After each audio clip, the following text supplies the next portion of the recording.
राजकारणामध्ये एखादं चांगलं आपल्याकडे पद असेल, आपण लोकप्रतिनिधी असू, तर त्या पदाच्या माध्यमातून आपल्याला खूप जास्त लोकांची आपल्याला सेवा करता येईल, याच एका उद्देशापोटी मी समाजकारणासोबत राजकारणामध्ये आहे.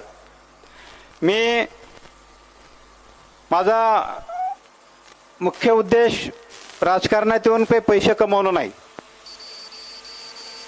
मला जेवढी समाजाची सेवा करता येईल ती सेवा माझ्या हातून व्हावी, एका एवढ्याच उद्देशापोटी मी आज तुमच्या समोर उभा आहे. कार्यक्रमाची वेळ 4 वाजायची होती. कार्यक्रम सुरू व्हायला आपल्याला 7-7:30 वाजले आणि आता 9 वाजलेत. तरी आपण एवढ्या संख्येनं आपण उपस्थित राहिलात, माझ्यावर एवढं प्रेम दाखवलं, मला वाढदिवसाच्या आपण सर्वांनी शुभेच्छा दिल्या आणि शुभेच्छेसाठी आपण एवढा वेळ बसून राहिलात. आज माझ्या वाढदिवसाला मी माझं सौभाग्य समजतो की आजच्या या कार्यक्रमाला माझ्या वाढदिवसाला शुभेच्छा देण्यासाठी आपल्या जिल्ह्याच्या लाडक्या पालकमंत्री मेघना दीदी उपस्थित आहेत. त्याचबरोबर आमचे मार्गदर्शक संजीवभाऊ कोडगे सुद्धा या कार्यक्रमाला उपस्थित आहेत. मी मागील मला दीदींनी विचारलं, भाऊ तुम्ही किती वर्षापासून राजकारणात आहेत? तर मी जवळपास आज मला 13-14 वर्ष होत आहे. मागच्या 13-14 वर्षापासून मी सुरुवातीला मी समाजकारण, माझा मुख्य उद्देश होता की राजकारणाचा यायचा उद्देश नव्हता, पण मला समाजकारणाची आवड होती. समाजकारणाच्या माध्यमातून मी समाजसेवा करण्याचा निश्चय केला होता. पण मी किती चांगल्या स्थितीत असलो, माझ्याकडे किती चांगले 2 रुपये म्हणजे पैसे असले तरी मला जे काही समाजकारण करायचंय, गोरगरिबांची सेवा करायच्या, गोरगरिबांचं कल्याण करायचंय, त्यांना मदत करायच्या, त्याला नक्कीच मर्यादा येतात. आणि जर राजकारणामध्ये एखादं चांगलं आपल्याकडे पद असेल, आपण लोकप्रतिनिधी असू, तर त्या पदाच्या माध्यमातून आपल्याला खूप जास्त लोकांची आपल्याला सेवा करता येईल, याच एका उद्देशापोटी मी समाजकारणासोबत राजकारणामध्ये आहे. मी माझा मुख्य उद्देश राजकारणात येऊन काही पैसे कमवणं नाही. मला जेवढी समाजाची सेवा करता येईल ती सेवा माझ्या हातून व्हावी, एका एवढ्याच उद्देशापोटी मी आज तुमच्या समोर उभा आहे. मंचावरील सर्व मान्यवरांनी माझ्याबद्दल सांगितलं. मला आमचे वडील आबांनी सुद्धा माझ्याबद्दल तुम्हाला खूप काही सांगितलं. आबांची जी काही माझ्यावर शिकवण आहे, जे संस्कार आहेत, त्या संस्काराला मी माझ्या समोर आदर्श मानून माझ्या जीवनामध्ये मी मार्गक्रम करत आहे. आबांबद्दल तुम्हाला जर छोटंसं उदाहरण सांगायचं असेल तर 2010-11च्या दरम्यान मला लोह्याला एक दारूचं दुकान विक्री होतं. त्याची किंमत होती फक्त 35 लाख रुपये. मी जवळपास माझ्या मनामध्ये पक्क केलं होतं की ते दारूचं दुकान म्हणजे जवळपास महिन्याला जरी आपल्याला समजा 35 लाख रुपयात विकत घेतलं तरी कमीत कमी 5 लाख रुपये तरी महिना त्यावेळेस आपल्याला मिळत होता. एवढं त्या दारूच्या दुकानामध्ये कमाई असते, ती मला मिळू शकला. पण कुठली एखादी गोष्ट करायची असेल तर मी घरी आबांचा सल्ला मी नेहमीच घेतोय, मग ती राजकारणातली असेल, एखाद्या व्यवसायातली असेल. मी आबांना म्हणलं, आबा असं लोह्याला एक दारूचं दुकान विक्री आहे, मी काय करू, घेऊ का? आबा म्हणले, संतोष, जगातला कुठलाही धंदा कर, आपल्याला देवानं बुद्धी दिली आहे, आपण मेहनत करू शकतो. पण एखाद्या व्यवसायानं जर लोकांचं जर घर वाया जात असेल, लोक ते जर घर रस्त्यावर येत असेल, तर तो आपल्याला आपल्याला आयुष्यामध्ये कुणाचा श्राप, कुणाची आपल्याबद्दलची वाईट भावना आपल्याला नको आहे. आणि तू असे हे चुकीचा कुठलाही असा निर्णय घेऊ नकोस. आणि मी त्यानंतर तो निर्णय मी रद्द केला. माझ्या व्यवसायामध्ये मी मेहनत घेतोय. महिन्यातले जवळपास तुम्हाला माहित आहे, माझ्या जवळचे जेवढे सहकारी मित्र आहेत त्यांना सगळ्यांना माहित आहे की मी महिन्यातले 20 दिवस बाहेर असतोय. माझा जे काही एक एक रुपया आहे तो मेहनतीचा आणि इमानदारीचा आहे. राजकारणामध्ये पैसे लागतात हे मलाही माहित आहे आणि राजकारणाचा त्याला आपल्या हातून कुठंतरी चांगलं काही व्हावं या दृष्टिकोनातून मी जे काही राजकारण करतोय त्यामध्ये मी मेहनतीचे जे काही पैसे कमवलेले असतात ते पैसे मी त्या राजकारणामध्ये कुठंतरी माझ्या हातून लागत आहेत. मला फक्त माझ्या हातून काहीतरी चांगलं व्हावं हीच माझी भावना आहे. मागच्या विधानसभेला मी उभा होतो. गंगाखेड विधानसभेमध्ये सगळ्यात जास्त जर मला मतं दिली असले तर ह्या पेठशिवणी गावानं दिले होते. जवळपास मला 70% मतं पेठशिवणी गावातून होते आणि तेव्हापासून पेठशिवणी गाव असेल, पेठशिवणी सर्कल असेल, या सर्व सर्कलनं, मग ते कुठले सर्कलमधले गावं असतील, मी ज्यावेळेस पेठशिवणीला येतोय त्यावेळेस सर्कलमधले सगळे मला जे काही प्रेम करणारे लोक आहेत मला भेटतात आणि सर्वजण माझ्यावर एवढं प्रेम करतात की मला माझं जे काही गंगाखेड तालुक्यातलं तिरसम गाव आहे त्याच्यापेक्षाही मला हे पेठशिवणी गाव असेल, हे सर्कल असेल, मला हे जवळचं वाटतं. मी जिल्हा परिषदला माझी काही मागच्या वेळेस सुद्धा उभा टाकायची इच्छा नव्हती. मागे 3 वर्षापूर्वी निवडणुका लागणार म्हणले. मी रुपेश अंकलला म्हणलं, अंकल तुम्ही उभा टाका. अंकल म्हणले मागच्या वेळेस मी जिल्हा परिषदला खूप कमी मतानं पडलो आणि रोडवरचं 2 एकर घातलं म्हणले, मी मला काही निवडणूक लढवायची. आज अंकलनं जे काही 50 लाखाला ते विकलं होतं त्याची आज 5 कोटी रुपये किंमत आहे. अंकल म्हणले मला काही त्या जिल्हा परिषदेच्या फंदात पडायचं नाही. मग चर्चा होत होत होत मग काही लोक म्हणले भाऊ तुम्हीच उभा टाका, तुमच्यावर हे सर्कल पेठशिवणी गाव खूप प्रेम करणार आहे. मग सगळ्याच्या विचारानं मागं सुद्धा मी ती तयारी केली होती. 3 वर्ष निवडणुका झाल्या नाहीत. आता पेठशिवणी सर्कलच्या जे काही आता जिल्हा परिषद आहेत त्या निवडणुका आता होऊ घातल्या आहेत. 15 दिवसात लागतील, महिन्यात लागतील, 2 महिन्यात लागतील, पण निवडणुका होणार आहेत. आणि मी दीदींना बोललो, बोर्डीकर साहेबांना बोललो आणि त्यांना विनंती केली की दीदी मला पेठशिवणी सर्कलमध्ये माझ्या घरच्यांना, माझ्या पत्नीला मला इथे जिल्हा परिषदला उभा करायचं. आणि दीदींनी हिरवा कंदील दाखवल्याच्या नंतर मग बैठका असतील, प्रचार असेल किंवा भेटीगाठी असतील त्या मी सुरू केल्या. आणि मी जेव्हा विधानसभेला उभा होतो त्यावेळेस मी प्रचार करताना जिथं जिथं मंदिरावर जात होतो आणि भाषण करत होतो त्यावेळेस सुद्धा मी खूप ठिकाणी बोललो होतो की मी जर उद्या विधानसभेला निवडून आलो तर ह्या विधानसभेमध्ये मला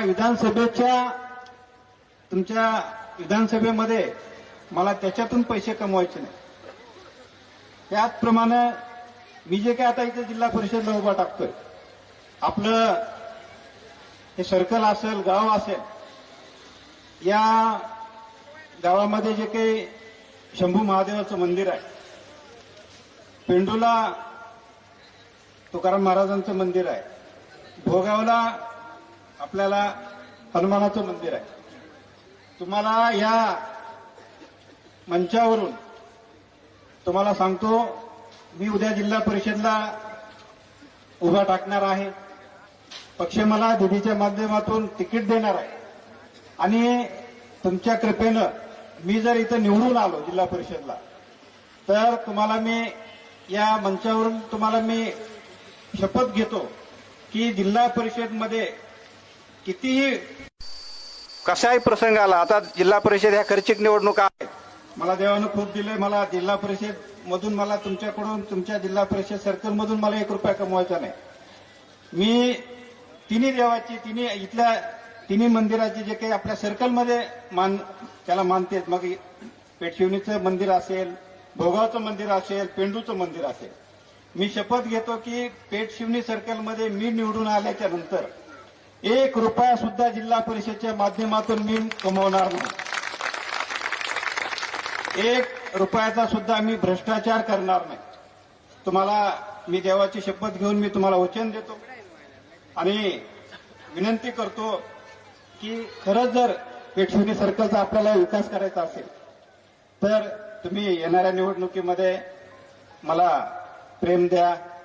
माझ्या पाठीमागं तुमचा एक मुलगा भाऊ म्हणून तुम्ही माझ्या पाठीमागं, माझ्या पत्नीच्या पाठीमागं तुम्ही उभा राहा एवढी विनंती करतो. दीदी, पेठशिवणी सर्कलमध्ये सध्या खूप काही अडचणी आहेत. पेठशिवणी सर्कलमध्ये जे काही भोगाव संस्थान असेल, मारुती मंदिर, पेंडू निवृत्तीनाथ महाराजांचं मंदिर आहे,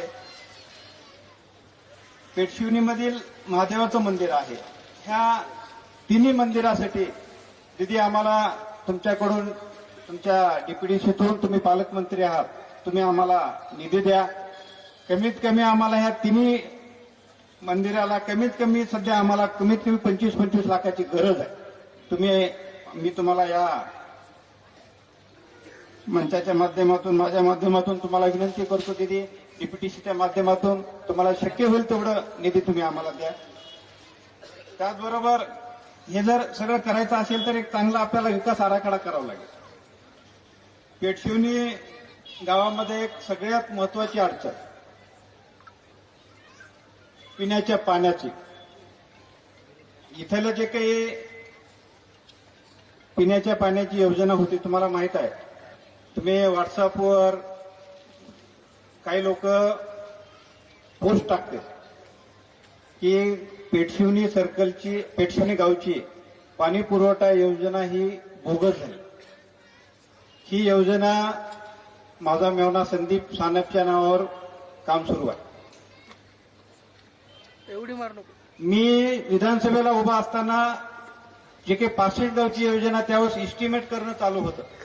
त्यावेळेस मी प्रत्येक गावात, ह्या 65 गावापैकी कमीत कमी 30-35 गावामध्ये गेल्याच्या नंतर सांगितलं होतं की तुम्हाला जर खरंच पाण्याची अडचण दूर करायची असेल तर प्रत्येक ग्रामपंचायतनं ठराव द्यावा की आम्हाला 65 गाव योजनेमधून पाणी पुरवठा योजना नको. कारण मी गेल्या 25 वर्षापासून पाणी पुरवठा योजनेचे कामं करतोय. ज्या 10 गावं, 15 गावं, 20 गावं, 25 गावं अशा मी कमीत कमी 8-10 योजना केल्यात. ह्या योजना यशस्वी नाहीत हे मला माहीत आहे.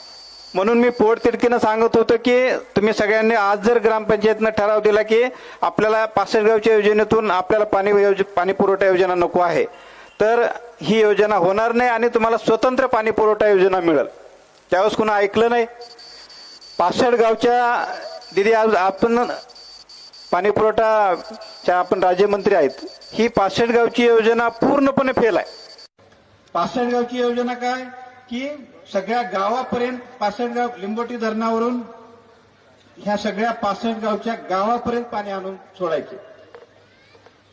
परंतु एका गावात पाणी जर चालू असेल, दुसऱ्या गावात कमी पडत असेल, दुसऱ्या गावात जर पाणी जाणार असेल तर दुसऱ्या गावाला पाणी जाऊ देत नाहीत लोक. 65 गावची योजना जवळपास 30-35-40 कोटी रुपये खर्चून योजना झाल्या, पण आजही ती योजना चालू नाही. कुठंतरी लाईट बिलामुळं, कुठंतरी पाईप फुटण्यामुळं 65 गावाला ॲट ए टाइम एका योजनेतून पाणी मिळू शकत नाही याची मला खात्री होती. म्हणून त्यावेळेस मी सांगितलं होतं पेठशिवणीचा जो काही विषय पाण्याचा आहे तो 65 गावच्या योजनेमधून पेठशिवणी पर्यंत पाणी हे 65 गावच्या योजनेतून आहे. आणि त्याच्यानंतरचं जे काही टेंडर आहे ते सुरुवातीला पेठशिवणी गावचं जे काही टेंडर होतं, इस्टिमेट होतं 1,20,000 होतं. शिवाजी वाडेवाले सरपंच आहेत, त्यांना तुम्ही विचारा, त्यावेळेस ते सरपंच होते. 1,20,00,000 फक्त लिकेजेस काढण्याचं काम होतं. त्याच्यानंतर मी पाणी पुरवठ्याचे कामं करत असल्यामुळं, एमजीपीचा मी कॉन्ट्रॅक्टर असल्यामुळं, सगळे अधिकाऱ्याचे संबंध असल्यामुळं मी 1,20,00,000 एस्टिमेट रद्द केलं आणि इथं 4.5 कोटीचं गावात पूर्ण पाईपलाईनवर पूर्ण कॉन्क्रीट, एकच नियमात एकच टाकी बसत होती, त्या 2 टाक्या, बरोबर आहे. आणि हे सगळं त्याच्यासोबत पूर्ण घराला नळ कनेक्शन असं 4.5 कोटीचं जिल्हा परिषदच्या 5 कोटीच्या पुढे जात नव्हतं आणि 4.5 कोटीचं गावातलं जे काम होतं ते आपण त्याचं एस्टिमेट केलं, ते मंजूर केलं, त्याचं टेंडर काढलं. आज 4.5 कोटीपैकी 2 कोटी रुपये फक्त खर्च झालाय. 2 कोटीमध्ये काम जवळपास माझं ते 3-3.5 कोटीचं काम झालंय. गेल्या 1 वर्षापासून पैसे नाहीत. आजही 1.5 कोटी रुपये त्या जिल्हा परिषदला बिल येणं आहे. मी हे एवढं का डिटेल सांगालोय तुम्हाला की हे जे काही पेठशिवनी गावामध्ये जे काही एक प्रचार चालू आहे की संतोष मुरकुटेच्या मेव्हण्याच्या नावावर जे काही काम चालू आहे ते काम चुकीचं व्हायलंय, बोगस व्हायलंय, त्याच्यामध्ये भ्रष्टाचार व्हायलाय. आणि आज एवढं परिस्थिती असताना तुम्हाला सांगतो मी, ही पूर्ण योजना गावातली जी काही कामं आहेत ती 100% व्यवस्थित चालू आहेत. त्याच्यावर चौकशी झाली. इथल्या ग्रामपंचायतनं सुद्धा काही 1-2 पत्र दिले होते की या कामाची चौकशी व्हावी. शिवोकडे कुठल्या तरी मीटिंगमध्ये स्वतः आमदारांनी येऊन इथं पाहणी केली. सगळे अधिकारी घेऊन, जिल्हा परिषदेचे deputy engineer, JE, executive engineer, हे सगळे अधिकारी घेऊन स्वतः आमदार इथं आले. खड्डे करून बघितले की कुठं काही भोग सापडते का, आणि काहीच नाही मिळालं. आणि ही योजना ही खूप चांगली आहे. गावातलं सगळं काम व्यवस्थित होणार आहे. पण जर पेठशिवनीला गावाला जर आपल्याला खरंच पाणी पाहिजे असेल तर आपल्याला दिदी आपल्या माध्यमातून गोदावरीहून जोपर्यंत पेठशिवनीपर्यंत एक नवीन पाईपलाईन आणि गोदावरीमध्ये एक नवीन विहीर होत नाही तोपर्यंत पेठशिवनीला पाणी मिळणार नाही. आणि जो काही चुकीचा प्रचार आहे त्या चुकीच्या प्रचाराला कोणीही बळी पडू नका. तुम्हाला मी सांगितलं पेठशिवनी गाव माझं आहे, पेठशिवनी सर्कल माझं आहे. मला 1ही रुपया ह्या पेठशिवनी सर्कलमधून, पेठशिवनी गावातून मला 1ही रुपया कमवायचा नाही, हे तुम्हाला मी आजही सांगितलं आणि भविष्यात सुद्धा तेच मी तुम्हाला सांगणार आहे. दीदी, या पेठशिवनी गावासाठी तुम्हाला गोदावरीहून एक नवीन योजना मंजूर करावी लागेल. तुम्ही राज्यमंत्री आहेत, ती योजना एक आम्हाला मंजूर करून द्या. त्याचबरोबर सर्कलमध्ये आज तुम्ही त्या दिवशी आपण गेलात भोगावला दर्शनासाठी. दीदी, पेठशिवनीपासून पार त्या वाणी पिंपळगावपर्यंत, भोगावपर्यंत रस्ता कसा आहे तुम्हाला माहित आहे. आपल्याला हा रस्ता सुद्धा तुम्हाला करून द्यायचा आहे. शेलू ते कोळवाडी हा सुद्धा रस्ता खूप खराब आहे सर्कलमध्ये, तो सुद्धा आपण डीपीडीसीच्या माध्यमातून आपण आम्हाला करून द्यावा ही तुम्हाला विनंती करतो. पेंडू ते नरटवाडी हा सुद्धा रस्ता खूप खराब आहे. हा जो काही सर्कलचा जो काही रस्त्याचा बॅकलॉग आहे तो आपल्याला दीदी आपण आम्हाला निधीच्या माध्यमातून देऊन हा पूर्ण करून द्यावं एवढी तुम्हाला या निमित्तानं विनंती करतो. त्याचबरोबर मला भविष्यात संधी मिळाल्याच्या नंतर मी भारतीय जनता पार्टीच्या माध्यमातून, दीदीच्या माध्यमातून ज्या ज्या काही अडचणी आहेत त्या मी सोडवण्याचा नक्कीच प्रयत्न करणार आहे. आज कार्यक्रमाची वेळ 4 वाजायची होती. कार्यक्रम सुरू व्हायला आपल्याला 7-7:30 वाजले आणि आता 9 वाजलेत. तरी आपण एवढ्या संख्येनं आपण उपस्थित राहिलात, माझ्यावर एवढं प्रेम दाखवलं, मला वाढदिवसाच्या आपण सर्वांनी शुभेच्छा दिल्या आणि शुभेच्छेसाठी आपण एवढा वेळ बसून राहिलात याबद्दल मी आपले सर्कल, पेठशिवनी गाव असेल, पेठशिवनी सर्कल असेल, गंगाखेड विधानसभा मतदारसंघातून मग ते पूर्णा तालुका असेल, गंगाखेड असेल, पालम असेल, जिथून जिथून तुम्ही माझ्यावर प्रेम व्यक्त करण्यासाठी, मला वाढदिवसाच्या शुभेच्छा देण्यासाठी आपण आलात, त्या सर्वांचं मी आभार व्यक्त करतो. मंचावरचे सुद्धा माझ्या विनंतीला मान देऊन सर्वजण उपस्थित राहिले, मला आशीर्वाद दिला, मला शुभेच्छा दिल्या, त्या सर्वांचे सुद्धा मी आभार व्यक्त करतो. असंच आपल्या सर्वांचं प्रेम माझ्यावर आयुष्यभर राहावं ही ईश्वरचरणी प्रार्थना करतो. पुन्हा एकदा सर्वांचे आभार ऋण व्यक्त करतो आणि इथं थांबतो. जय हिंद, जय महाराष्ट्र.